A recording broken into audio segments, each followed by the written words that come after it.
Welcome to the Alchemy of Ascension Summit, where you will learn to raise your frequency to connect more deeply with yourself, your soulmate, and the divine. I'm your host, Waxela Sananda, and today it will be my pleasure to introduce you to the beautiful Evette Rose.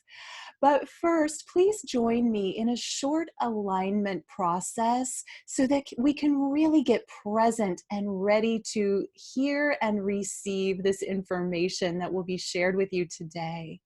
So begin by closing your eyes and deepen your breath into your belly, allowing yourself to just relax and expand into the breath.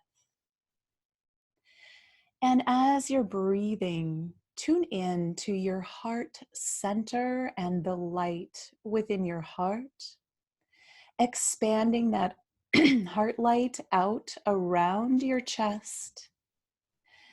And then tune in to a light in the center of the sun, which is far above your head, the central sun. This is the heart light of the divine masculine energy. And then allow that light to move down into the top of your head, all the way to the bottom of your feet and the base of your spine. And then bring that light up. This is the balanced heart of the divine masculine from the central sun, joining with the light within your heart, and expand that light out around your chest. And now tune in to the light in the center of the earth.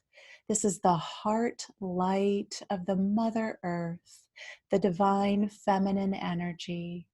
And allow that heart light of the divine mother to come up through the layers of the earth and enter into your body at the base of your spine and the bottom of your feet. And then feel that heart light of the divine mother like liquid crystal plasma moving up to the top of your head and then into your heart center, joining with the light from above and the light within you, creating a trinity of light within your heart. And allow that light to grow out around you and out around the world to connect with every other person who is watching or listening at this time and across all time and space. And connect in with myself and Evette so that you know that you are connected and that we are a community of spiritual seekers. And we are all on this ascension journey together. And you are always supported. And now come on back and open your eyes. Thank you so much for doing that with me. I hope everyone feels more aligned and present because this is going to be a wonderful conversation today. And it is my pleasure to introduce you to the beautiful Evette Rose. Welcome, Evette.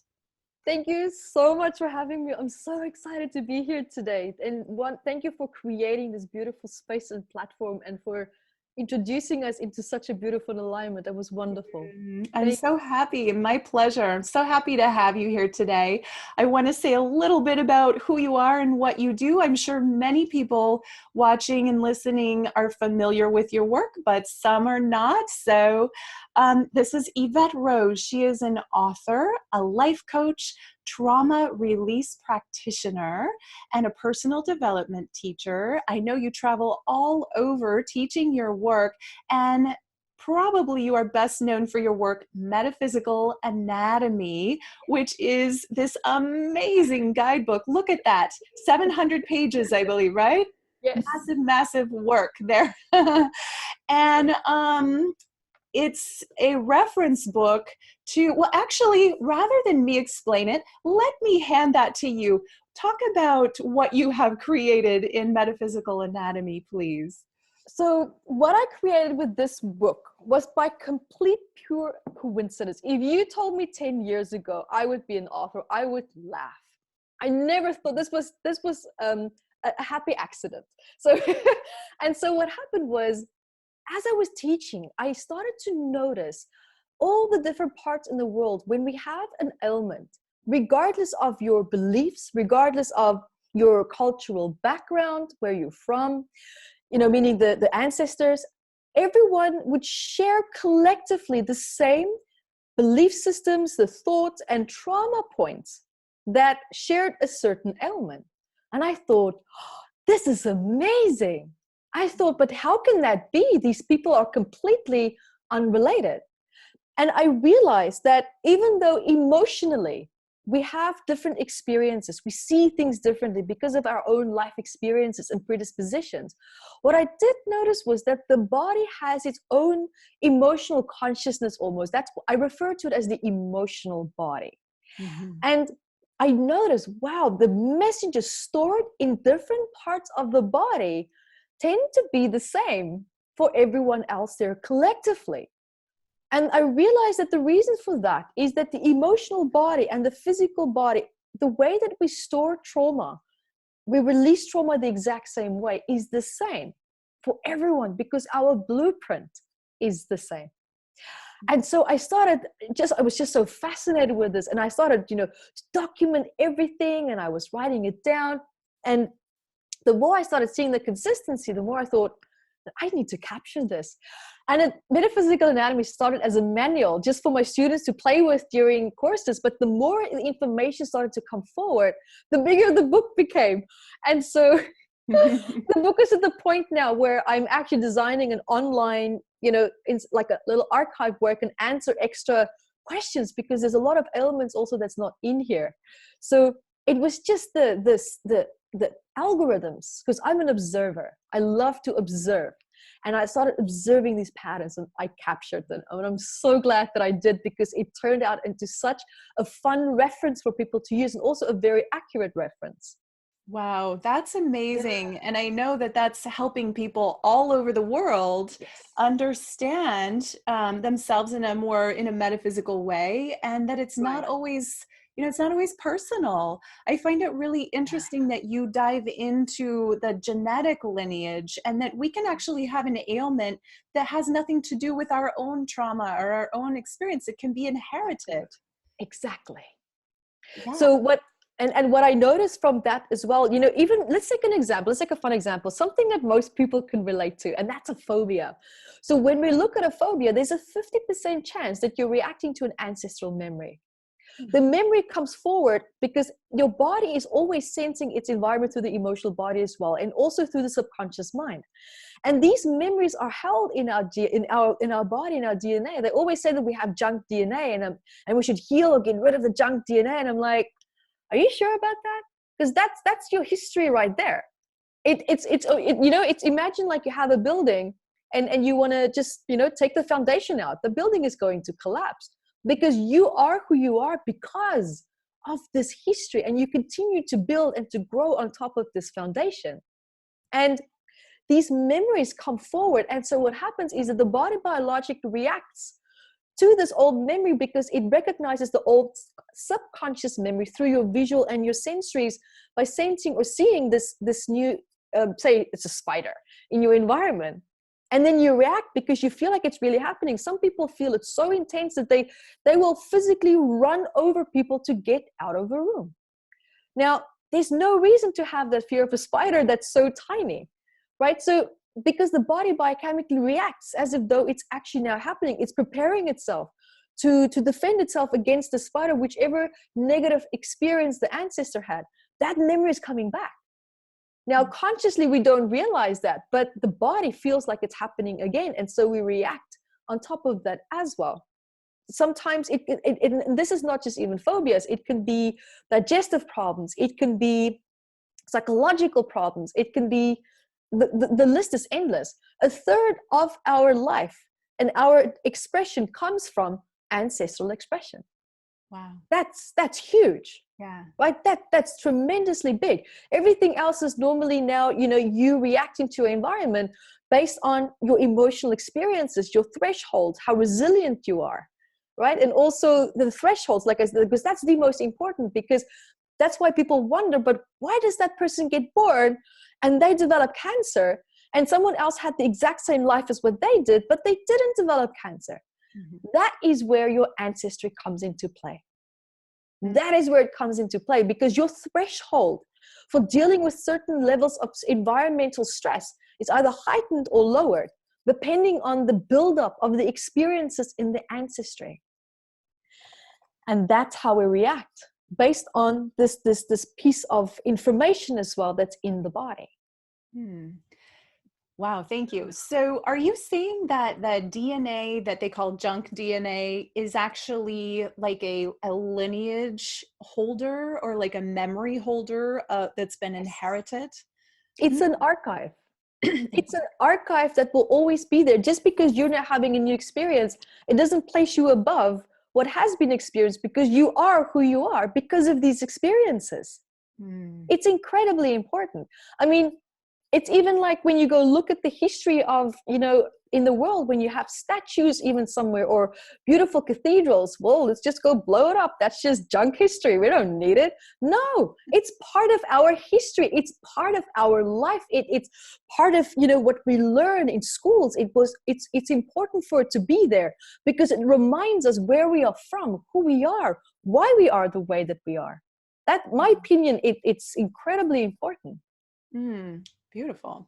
Yeah. All right. Well, on that topic of why we are who we are, I'm really curious about how did it come about for you to have this information? Because you said you were an observer and you were working with people and your clients, but lots of people work with clients and they're not getting this type of download about the information. So did you have an awakening experience, or did you have a gradual opening? How did you come to receive that information and be open? That is a very good question. Very good question. And I wish that I can say that I gracefully received the information, but the universe slapped and kicked me a little bit because I wasn't listening. And I realized that my whole life until I was 23, I lived a very destructive life, incredibly destructive. It was alcoholism, it was smoking, I was doing 3 people's jobs, all these deflectors to avoid how I was feeling. And also, what I didn't realize at the time, being so active and also excessively going to the gym and to the point where I was in the hospital from exhaustion, all these symptoms, these coping mechanisms were a way for my body to try and rid itself of built up stress that's held throughout the body, the autonomic nervous system, the limbic system. Everything was so overloaded because I was dealing with the symptoms of how I felt rather than the cause of why it's there. And I came to the point where my life just became so dark, so depressed and so dark.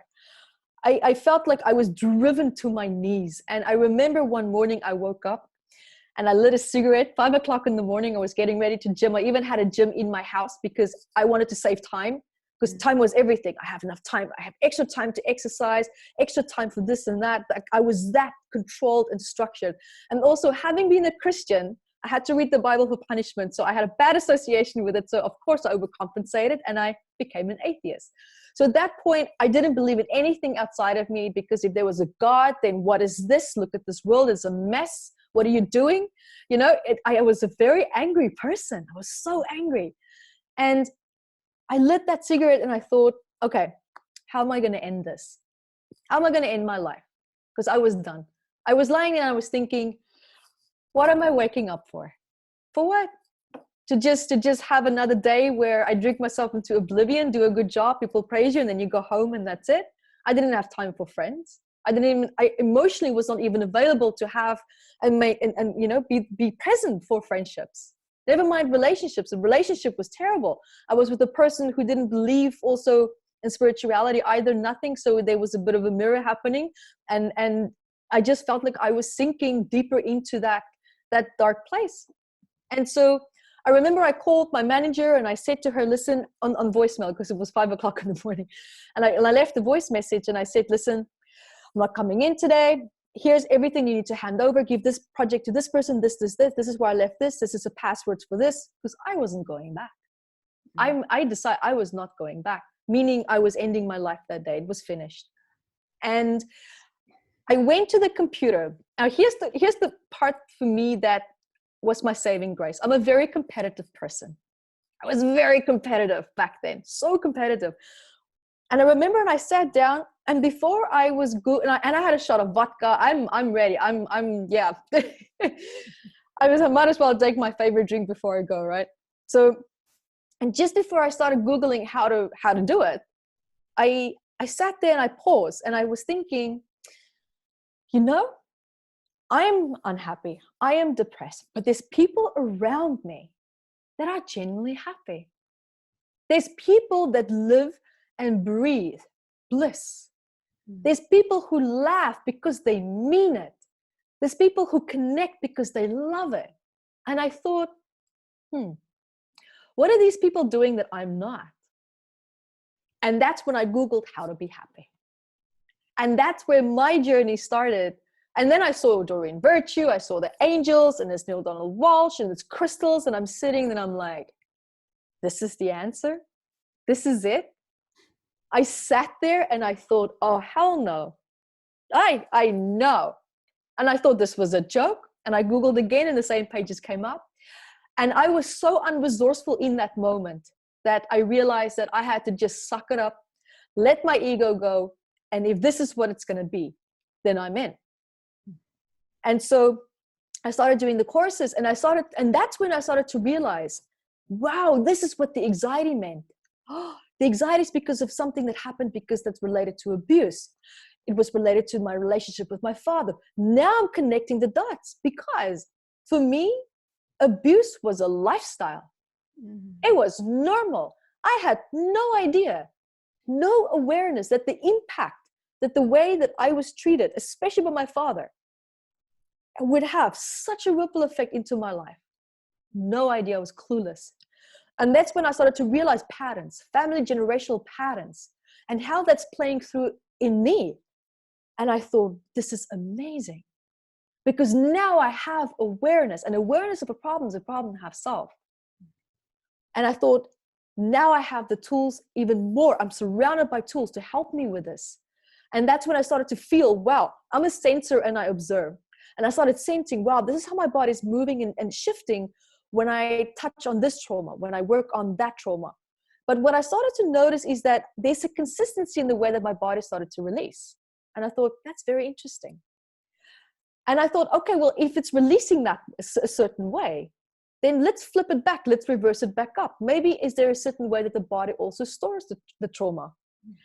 And the more I started working with that, investigating through my own sensories and working with other people and just intuitively sensing, I'm a sensor, and just sensing where their body was shifting, I noticed, oh, what is here in the brain? Oh, that's the hippocampus. Oh, what is here? Oh, that's the reptilian mind. Oh, interesting.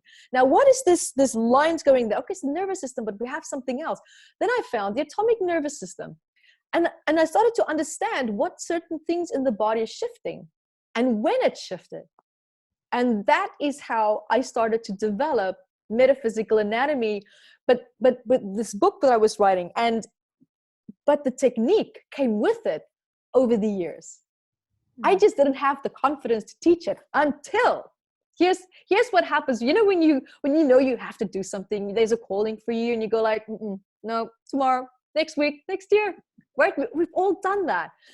And I went to a practitioner, and I wanted to experience this new technique, and she took me through this process. Oh, and it caused me to relive my trauma. It was so bad. I had a lot of sexual abuse from my childhood, and it was horrible. The spasms, the pain, the agony, the psychological distress of it, the anxiety, everything came back. Panic attacks, full blown, came back. And I'm crying, and I'm on the floor in the fetal position. And I'm like, what do I do now? And what happened?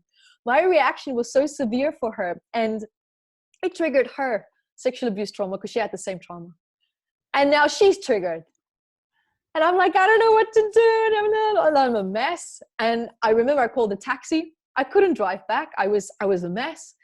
And so I came back to the house, and I remember I wrote down my technique, and I called a friend as we do in a crisis. And I said, listen, you need to talk me through this. I'm going to read you through this. I need you to talk me through this. And she did. And 10 minutes later, it's like nothing happened. And I could feel how my body started to shift and it started to complete the cycles. Instead of the cycles being stuck, it actually completed. It released the trauma that was held in the biological body. Because here's the mistake that I realized we make. Firstly, we think we have to relive the trauma, which is, I personally think it's a toxic concept, because here's what happens. We have neurogenesis, we have neuroplasticity. Now, we know that neurogenesis, when new neural pathways grow, neuroplasticity is either it strengthens or it weakens the pathway. Now, there's such an uproar about positive neuroplasticity, neurogenesis, build new neural pathways. Yeah, but it's going in the opposite direction. But people don't think that it can go into the negative. Because in order for a new neural pathway to grow, a certain amount of stress is needed, right? Now, what happens is if you are reliving a trauma, you're hardwiring the existing neural pathways, holding these toxic memories. And there's a very strong chance that you've just traumatized it enough to build new neural pathways with new memories of this bad experience. Now you have secondary trauma of the original trauma, but it's the same trauma, anchoring it in even stronger. I'm like, hello, does anyone hear me? Are we seeing this? So, and secondly, memories. I don't work with memories. I can't tell you, including me, how many people that I've worked with that tried and spent thousands of dollars on something that never happened. It never happened. But they feel and react and behave as if though it happened. But the emotions is similar to a situation of the hypothetical memory, but the emotions are actually related to a different memory. So you approach and you deal, of course, with the situation based on the memory scenarios. That's dangerous. Because as you know, you're a student of Joe Dispenza, you know, by the time you repeat a memory 5 times, it's losing its authenticity. What are you really dealing with now?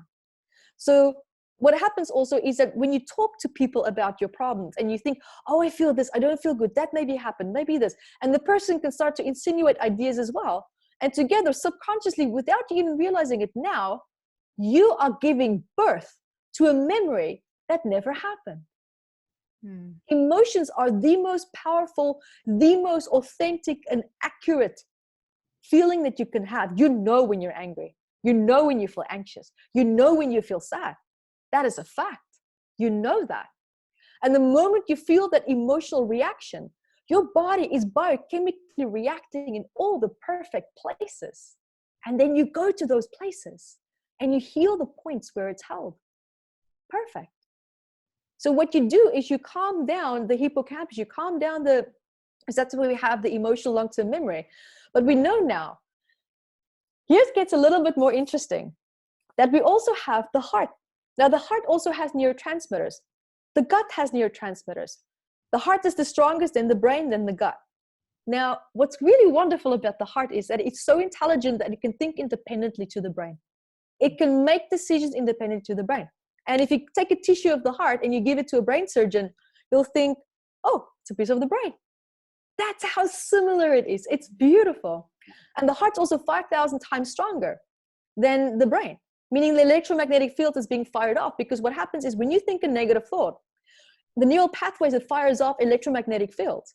And it's these electromagnetic fields that can change and manipulate matter. Now, these electromagnetic fields hold the frequency of your negative thought.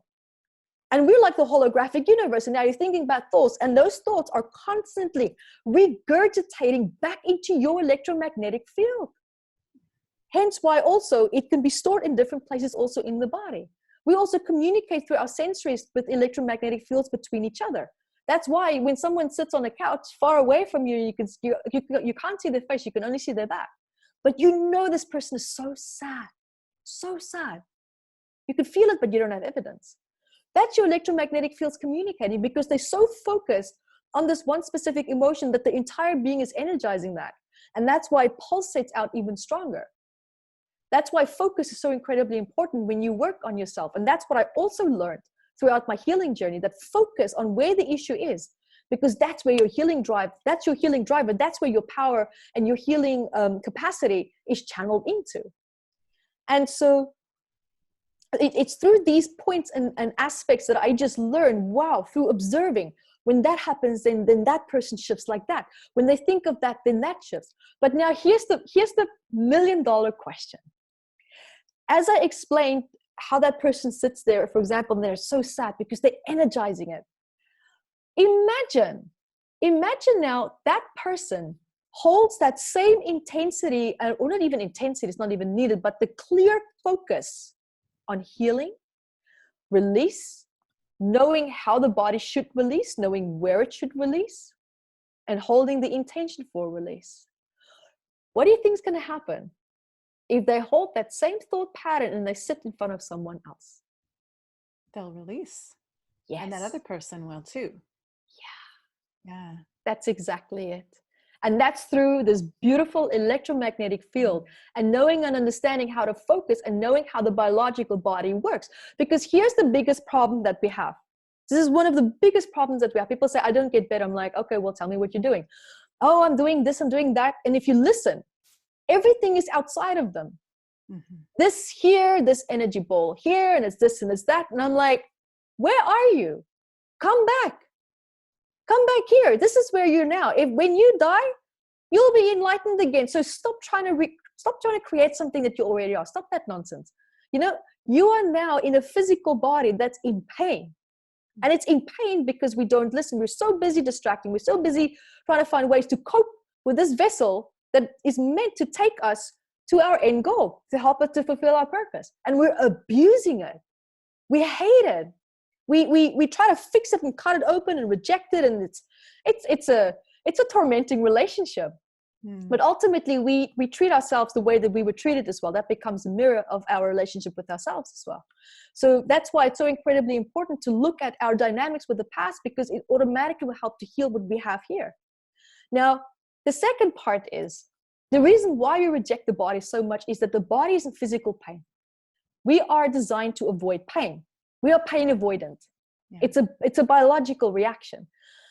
And now what happens is we associate the body with anxiety, with depression, with pain, we have a negative association with the very thing that is the closest to us, with the very thing that is meant to keep us alive until the very end. We are avoiding the vital part of our existence. Yes, you have a consciousness. But hello, you just landed on planet Earth. And here we have physical bodies. So we might as well now learn to make peace with this body that is here to help you to fulfill whatever purpose it is that you want to fulfill. Stop fighting it. Stop abusing it. So, but like I said, and this is the important part, people don't realize they subconsciously avoid their bodies. They subconsciously avoid feeling because they associate the body with pain. But listen, if you are in pain, then your body is in pain. If you're suffering, your body is suffering. Only difference is you have the conscious awareness of to stand up or to do something or to create relief. The body is stuck. It's waiting for you to do something. And if you don't listen to it in the way that it's trying to guide you through feeling discomfort, feeling there's certain emotions, maybe, an ailment here and there, the body's like, I don't know what you want me to do. What do you want me to do? Right? So there's a relationship there that needs to be restored with the body. The body needs its nutrition. It needs love. It needs to feel safe as well, because we are biologically designed to think negative and to be suspicious of everything. It's a pure instinctive response. We still have instinctive responses. That bit of caveman, that's still in us. And that's also why we suffer from so much anxiety and depression. We're constantly, aware of our environment and things are changing, and we're evolving so fast through the limbic system and frontal cortex. We're evolving so fast. The instinctive responses, the reptilian mind, and other aspects in the brain where we have that as well, the atomic nervous system, it can't keep up. There's a misalignment. There's a huge misalignment. And we're at such a fast-paced life that we don't have time to process how we feel. We don't have time to get the atomic nervous system to release stress. So we suppress it until, as anything in life, it has a threshold and it bursts. And then you sit with your hands a bunch of symptoms. Mm. So that's what I've learned through my journey and observing people and how the body works and the importance of that. And I realized that I had to come back here. The anorexia, the bulimia, the excessive exercising, all these things had to go. It had to go. Because me abusing my body was just a reflection of how I was abused as well. I'm not saying that from a victim perspective. I'm just saying I'm observing, I'm aware of the dynamics of how it reflected in me, and it reflected back to my relationship as well with myself. Mm-hmm. Yeah. Wow. Yeah. Thank you. That was a lot. It's And helpful. yes, there's so many things I want to ask you about that. So toward the beginning, we are talking about, and this fascinates me, that you can actually release the trauma without re-experiencing Yes. the trauma, which seems to go against everything that we've learned. And I've learned so many modalities, but even the most recent one was introspective hypnosis, which is fabulous. They have you increase the intensity of the traumatic feeling under hypnosis times 5, times 10, even times 100, until it's so big that your body will like push it out. It disperses it, right? Yes, which is an effective, I think, way to get rid of it. But maybe with what you're saying, maybe it actually is it going to get trapped then if you're feeling it so much, so strongly, or how, I guess that's one question. This is a two-part question. The other side of that is, so how do you release trauma without re-experiencing it, is the second part. Sure. So to come back to your first question, I'm not familiar with this modality that you're referring to. But I remember, gosh, this was in 2008. I'll never forget it because I went through severe anxiety, and that's exactly what I felt. I thought, you know what, just blow it up, let it go. But what happens is that you're giving full focus and thought, from what I'm observing here with this, to this emotion, and you're allowing it to come out. Instead of suppressing it, you're doing the opposite, which I think is perfect. I think it's wonderful that they do that. You would have to look at the results to see if, the issue is generally taken care of. That would speak for itself then. But, we store trauma in more places than just in one place of the body. And that's the key that I noticed why issues come back, because the memories are everywhere. Yeah. The place where it's anchored in is all over the place. Now, the second question was about reliving it. Yeah, is it actually necessary? Because you mentioned that you can release a trauma. I think what you were saying is that you don't have to re-experience it. So I'm wondering, how does that work?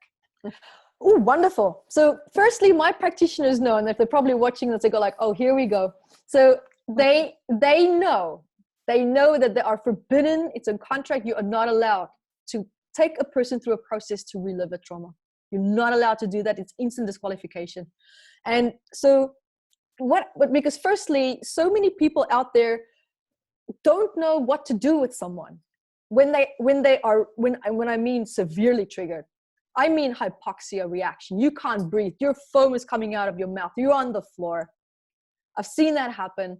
And, from my own experiences, I know how to get people out of that. And anyone can get anyone out of that if you can remain calm. If you can remain calm enough. Because it's traumatic to see that. It's traumatic to see someone just falling over and they, in this vomit and it's this and it's that. It can happen. So firstly, that's not needed.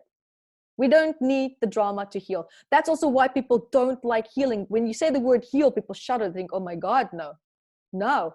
And why? It's sad because healing has such a stigma to it because they associate it with pain. Something so beautiful has now been so trashed with people who, they go into the drama and it's this and it's that. I believe in simplicity. Life is simple. We are the ones complicating it. It's so simple. Really, it is. And so in my modality, what I specifically learned is that, no, we do not really need to relive the trauma. And secondly, you're going to love this. You don't even need to know what the trauma is. You don't need to know what the trauma is to heal it. And the reason why I designed it that specific way is that I was receiving so many clients with sexual abuse and they don't remember it. And they're sitting there and I'm just like, all right, this is what's happening. Now what? Do I tell them that? Most people don't want to know. They don't want to know. They resent you if you say something like that, because they just don't want to go down that path. They just want to feel better. And so what do you do with people that's been, ritually abused? What do you do with people that's been through severe events and they don't want to talk about it? What do? You help these people. And so because of my own experience, I made it a big part of my modality where you don't need to talk about it. And so the reason why, I just want to give you a fun example. I work with a lot of translators when I teach in different countries. And I once had a student up on class with me and I said, in your language, and I said to the translator, don't translate. In your language, tell me how you feel. What is it that you want to work on today? You have 2 minutes to tell me the story. Other than that, we're done. Because anything over 2 minutes is too much. You just don't need to know that much in terms of even if you understand what that person's saying.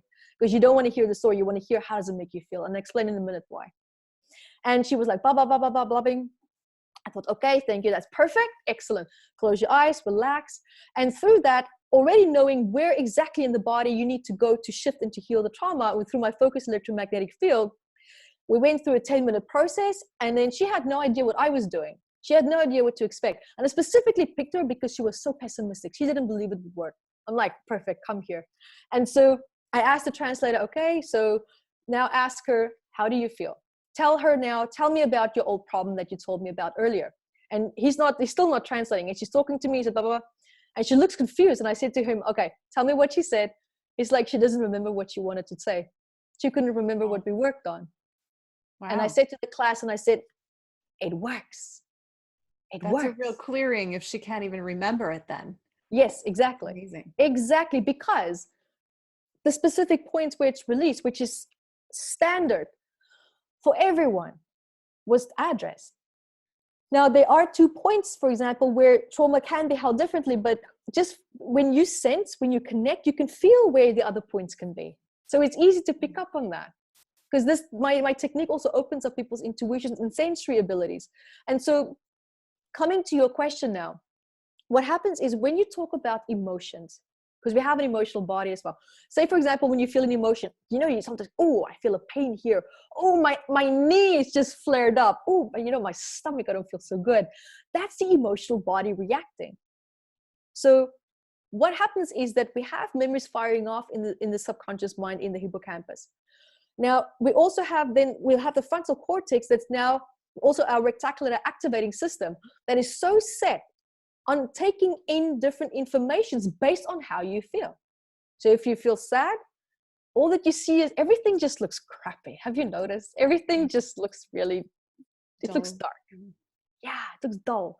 But when you're happy, it's like, look at that tree. Look at this beautiful sky. Everyone's smiling. Those flowers. You see, your emotional state depends what you filter in and out through this RAS. So of course, if you're in a bad negative state, that's more what you filter in. So normally what people would think is that we work with the beliefs or how you feel and it's this and it's that. A belief is a symptom. You can have thousands of beliefs based on one traumatic event. I don't know which way you want to do it. Do you want to go pop there 1,000 beliefs and then hope that you nail the trauma? Or do we deal with the trauma and then you collapse the beliefs? Because if you feel unworthy because you were abused, okay, well, now you feel unworthy. Meaning abuse in the sense where mom, say, rejected you. Now you feel really unworthy. Or now you were at school and someone punched you in the face completely unexpectedly and it makes you feel really shameful and unworthy. I feel unworthy. Okay, that's a belief, but now you have 2 different trauma points that created the belief. You see what I mean? You can have different scenarios, different traumatic points, and all these beliefs. So these beliefs become like an mesh. Imagine like a tree and the branches are just all growing together, right? You can snap off a twig, which is a belief. But the tree is still standing solid, strong. And that branch, they grow back. You see, because now the system that's holding these beliefs in place is still there. So it recreates the scenario what you think or you thought you dealt with. Hence why things come back. And we've all been there. I just healed this. And 2 months later, oh my God, it's back. I just can't believe it. And it's upsetting. It's like, what am I doing wrong? It's discouraging. And so what I learned was, here's the beauty of what I learned. And I really hope that people can take a lot of value from this, because it really changed my life. And so we have the emotions, but now we also have the autonomic nervous system that's also holding the stress, because we have stress hormonal cycles that reset every 20 minutes if we don't calm down. So now if you're chronically stressed, good luck. Now, I wonder why people are so fatigued, adrenal fatigue, all these things. Those stress hormones don't shut down. It doesn't stop if we're constantly stressed. Now, we're constantly stressed as well because the body is perceiving a threat. There can be a sound, there can be a noise, there can be a smell that triggers a subconscious traumatic memory. The body biochemically reacts as if though it's preparing for the threat, but nothing is there. Your frontal cortex, you're scanning, but I don't see evidence of it, but I feel like I'm about to faint from panic or anxiety. Nothing proves me to feel this way. What is going on? And now we just assume that the body is just malfunctioning, but it's not. It's our lack of understanding to understand why the body is reacting the way that it does, and to handle and deal with it there in the moment. So what happens is that based on whatever it is that's going on in your environment, you have an instinctive response, right? Your instinctive response never stops. That's why, when someone claps their hand and you jump, you didn't think about jumping, you just jump. And instinctive responses must act without conscious thought, because if a car comes, you're like, should I run? Should I not run? I don't know. Okay, you're dead, right? The reason why you're alive today is because your instinctive responses react without your conscious input. It doesn't need you. Now, here's what happens is that when we have an instinctive response, the body reacts. We have a physical reaction, whether we are aware of it or not. Even hunched shoulders, that's a response. That's hiding, for example. Wanting to curl up into a fetal position. People say, oh, I want to go back to the womb. No, that's the hiding instinct. You feel vulnerable. And when we feel vulnerable, it's normal to want to close the heart and the gut, because these are the two most vulnerable areas, and to expose the back because that's the strongest.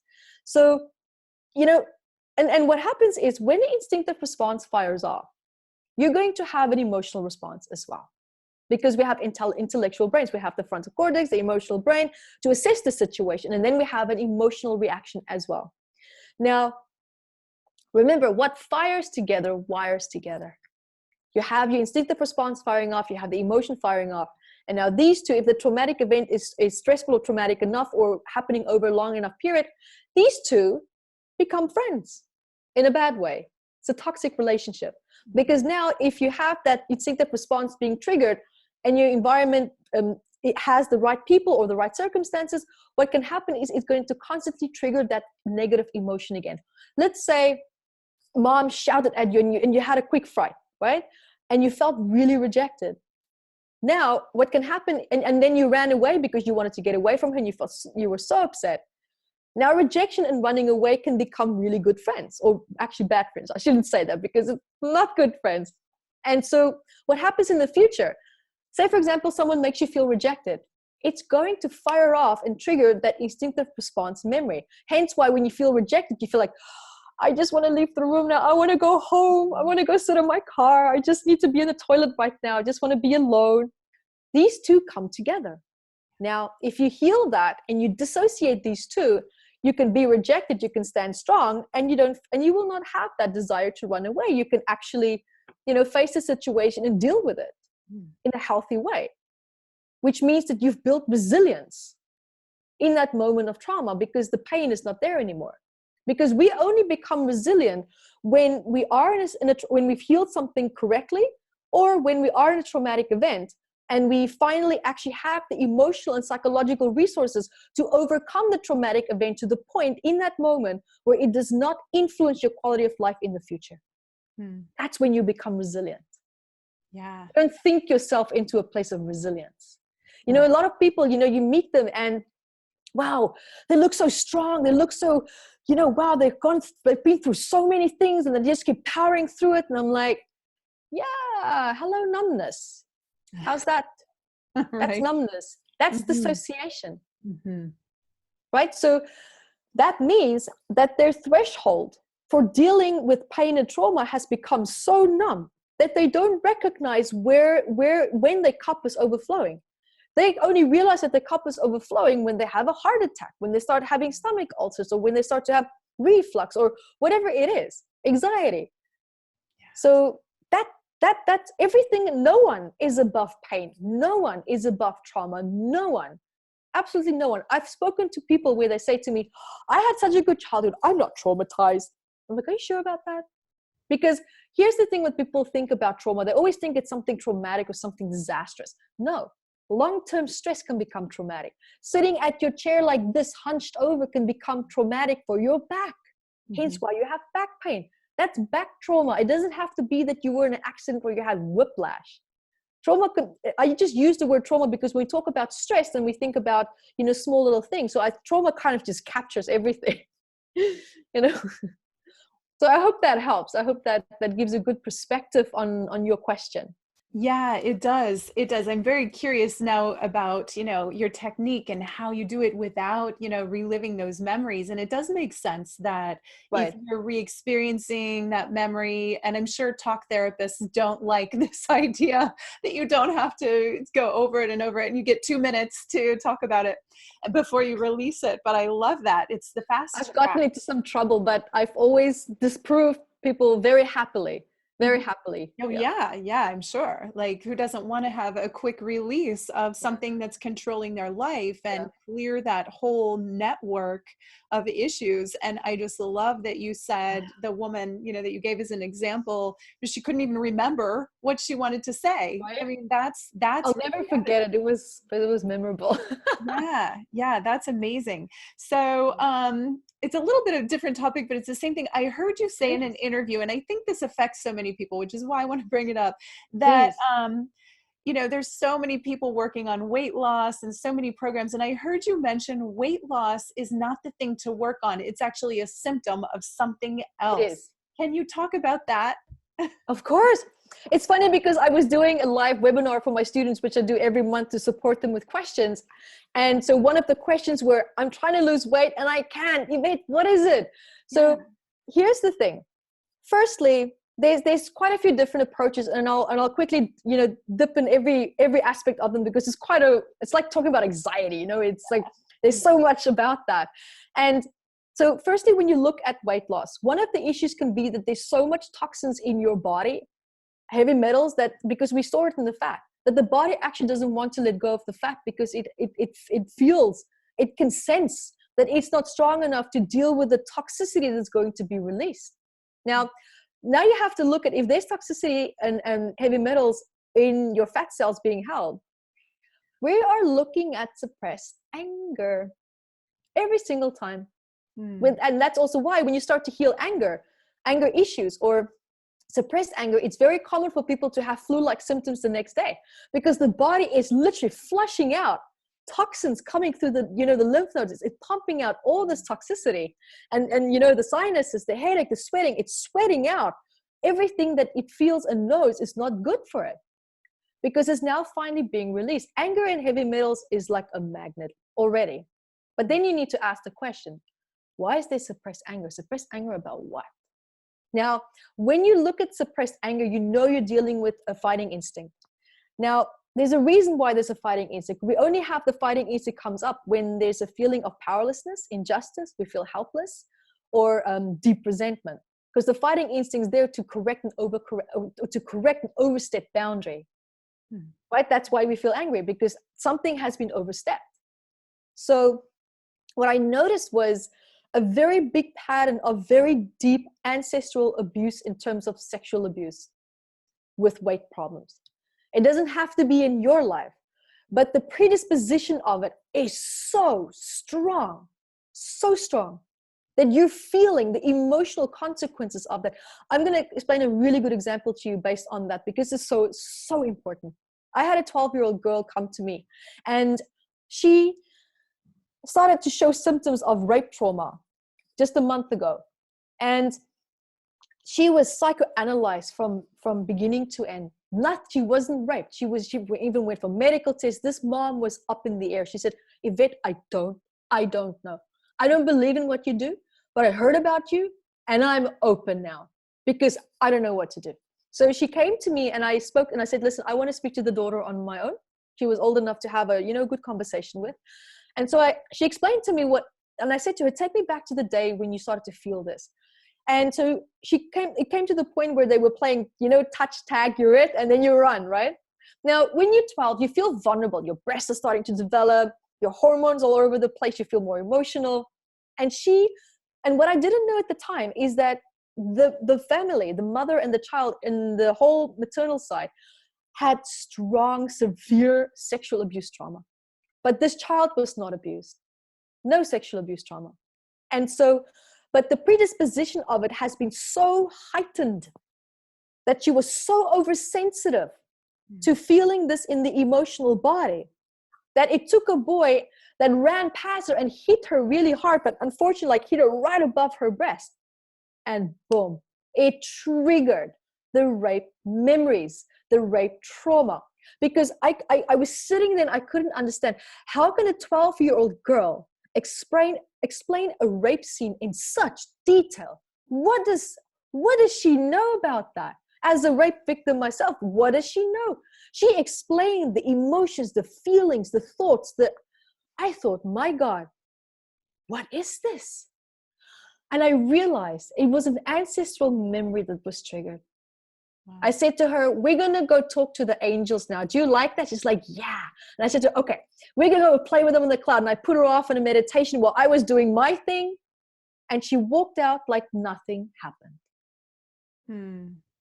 So you were able to clear the memory from her emotional body and from her genetic lineage. Absolutely. Absolutely. I mean, even I, for example, like trauma transfer is very real between us as human beings, especially if you're genetically connected. I had a mother who had cancer. Her second cancer, she survived the first one. The second one, she thought, and she had severe suicidal thoughts, very severe, but she kept quiet. But her 8-year-old daughter, writing letters, I want to die, and when I die, I want Bunny to go to my brother, I want this. It got to the point where she couldn't go to school anymore, and this one brought the child to me, and I looked at the child and I said, come, I want you to take the child home. I'll wait for you. Come back. I want to speak to you. And so I said, talk to me about what's going on in your life. And she said, the cancer is this and is that. So I worked on her. We cleared the suicidal thoughts. And the next day, the letters stopped. The child said, Mommy, can I go play with my kids? Mommy, like the little girl was back. And I didn't have to even talk to that child. Wow. You see, if we just understand how the body works, where, what, and how, very simple, because the emotional body has its own process. It holds onto trauma. Because if we have a certain emotion in the emotional body that we keep re-experiencing over and over and over again, it can become so intense that it can actually transform into pain.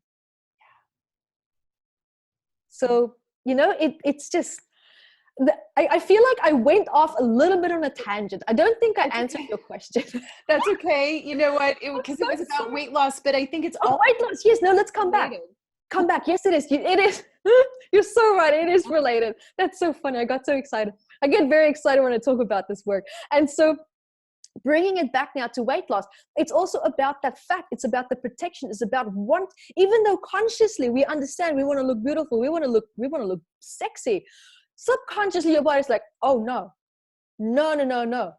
We don't act sexy. We don't act feminine. We don't act beautiful or masculine or whatever it is, whether you're a man or woman, it doesn't matter. Because there's certain features that attracted the abuse. And so now you sabotage those features for the body, and that's the body's subconscious attempt to not relive the trauma. Now, exactly. That your body's trying to help you. It's not trying to work against you. But if we understand how the body's trying to help us, we can actually go in there and say, hey, let's readjust. Let's change things around a little bit. Let's heal this. Let's heal that. Okay, I got you. I understand what you're trying to do. Okay, it's okay. And there's something else also about weight loss. People eat because deep down what they want is connection. They crave safe connection. Now, here's what I found in my research. And I hope we have a lot of weight loss experts watching because you're going to love this. So look at the time when your mom was feeding you, right? Look at your relationship dynamic with your mom. If there's weight problems, there's trouble in your dynamic with your mother. 100%. Every single time. And here's why. what's happening is mom is maybe tired, or even maybe you had a good relationship, but mom was, you know, maybe she was a stress head when you were born. She was tired, she was exhausted, had her own problems and anxiety and stress to deal with. Now she's feeding you. Maybe she was also emotionally unavailable. We never know. Now she's feeding you. You have to look where that spoon goes, into that child's mouth, meaning you are fully present in that moment, fully present. And the child can feel that presence of the mother. Oh, she's feeding me. I'm having attention. Oh, her full focus is on me. Oh, mom, wow. Wow. Right? Even breastfeeding, feeling that closest, the connection. You're there. And now you associate food with connection to your mother. Now, every time when you're in distress and you want to eat, all that you want is just to have that safe love from mom. You just want safe connection. And I repeat, safe connection. So I hope that helps a little bit with the weight aspect. Yeah. I mean, I can still talk more. I wrote actually about 5 pages of weight loss in here. Good. But that kind of like that, your books are coming, by the way. But that puts a bit of a powerful punch on different aspects that it can come from, because it's not just one problem. Yeah, that makes so much sense. Connection to mother. And when you're an infant, that's survival. I mean, if you're connected to your mother will protect you and feed you and take care of you. If you're not, you're not going to make it. So that's primal. That's like, And just to add to what you just said was very important. I just want to put emphasis on what you just said. When mom is feeding you and that fear of not getting it, because it could be that you were so tired that you screamed your head off. It's like, no, I'm not feeding you tonight. I'm too tired. You know, and that hunger and that need for connection, needing mom, and now it's not there anymore. So when you do eat in a state of distress, you overcompensate to make sure that you get enough of that food and connection just in case. It can also be poverty as well. Because in the past, status was associated with being overweight. So, and now what can also happen is could be the lower your self-esteem is, it could also subconsciously trigger the desire or the need to eat more to feel gooder and better about yourself, because it boosts your ego. It boosts the sense of self, the identity, because it connects you back to the memory of feeling good enough and feeling in a place and state of status and respect. That's also another take there for everyone to take away. Yes, beautiful. Thank you. And we are now nearing the end of our hour, but I don't want to forget to mention that you're offering a free gift. Yes. Is, I believe, the download, the ebook of your book. Yes, I have 7 books, but you're getting one, and it's called Finding Your Own Voice. It's about my life, my past, and how I moved from the abuse with my father, the sexual abuse, the rape trauma, the whole journey as to how I came out at the end.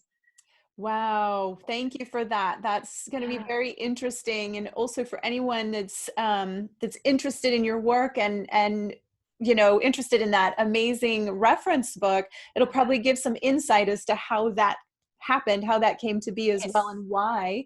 So thank you for that. Everyone, be sure and grab her book download.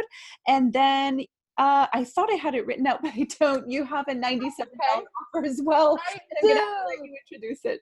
And everyone's going to love it. We have an online course for you called Heal Your Boundaries, Finding Peace Again. So if you're challenged with boundaries, if there's anything associated with saying no, fear of saying no, there's a reason why it's there. So firstly, what we do is we heal the trauma associated with boundaries and saying no. And then we healthily help you to establish what your boundaries are, because most of the time we don't express boundaries because we don't know what it is. How do you say no if you don't recognize when your threshold is being hit? Because when you're angry, you're dealing with damage control now. That's damage control mode. Your boundaries been overstepped a long time ago. So you want to get to the point where you feel that, where you have that awareness of the discomfort to recognize what kind of boundary firstly has been overstepped, how to politely correct it, and life goes on. Beautiful. Healing boundaries. Wow, that's powerful. And I know we have a lot of empaths watching, and, you know, that's a big issue, you know, letting people, you know, where do you draw those lines? So just hit the nail on the head. Yeah, for $97 to be able to heal your boundaries, that's priceless. So Yeah. everybody grab that. Wonderful. Thank you so much, Yvette. This was lovely talking to you and getting to know you and understand your work more. I can't wait to learn more about what you do, and I want to take your courses. I would love to have you. Thank you so much. And thank you to everyone who's watching. Reply to the email that you received today and let us know, what was it that impacted you about this? What is it that was your aha moment? What did you learn? And share that by replying to the email, and I'll be sure to share your responses with Yvette. Oh, perfect. Yeah. So with that, again, thank you so much for sharing your wisdom with us. Thank you, everybody. Have a beautiful day wherever you are, and namaste.